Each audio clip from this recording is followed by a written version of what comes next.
Voilà, cette jeune fille tombe dans le piège d'Aladji Boumba. Elle quitte sa maison sans rien dire à qui que ce soit, puisqu'elle se sent responsable.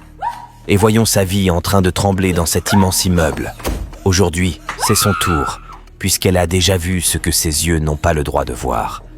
Elle va par-ci par-là, mais la peur de se retrouver dans l'un des frigos à l'argent l'accable. Elle ne sait plus où se cacher réellement. Son cœur battait comme jamais.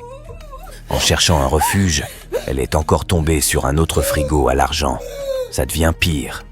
Elle court afin de fuir, mais la porte est déjà bien fermée par Boumba. C'est gâté. Elle voit sa mort devant elle, mais impuissante de faire autrement. Quand elle voulait appeler ses parents, Boumba est venu la surprendre. Et elle commence par faire semblant d'être quelqu'un qui va bien. Elle commence par apprécier la maison, les chambres, les rideaux, les frigos, les différentes couleurs des lampes et même la simplicité de Boumba. Mais Boumba refuse catégoriquement de la laisser partir quand cette dernière dit qu'elle va rentrer. Elle a tout dit, mais Boumba dit simplement « Non, ma chérie, aujourd'hui c'est notre tour, assieds-toi simplement. » Et voilà, la jeune fille commence à se lamenter.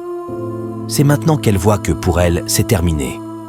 Boumba lui dit « Tu vas aussi rentrer dans le frigo car tu l'as déjà vu. Je n'ai pas le choix, jeune fille. » Subitement, le féticheur d'Aladji est venu avec tous ses ingrédients pour le nouveau frigo. Le féticheur dit « Je l'ai vu avec mes 2 yeux.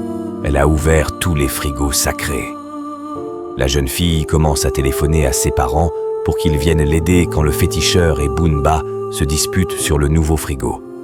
La fille criait, sautait, pleurait quand Aline est venue avec Boumba.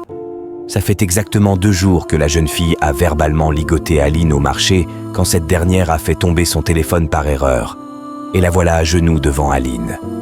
Toi, jeune qui regarde cette vidéo, sois toujours humble envers tout inconnu. Ce n'est pas une question de responsabilité mais de maturité. Mais l'Éternel t'enlèvera de toutes sortes de situations aussi graves que celle-ci. Aline a menacé la fille comme elle le pouvait, mais ne l'a pas laissée être utilisée par son père. Elle l'a protégée, montrant l'amour de Dieu. Abonnez-vous et n'oubliez pas de partager pour sauver des vies.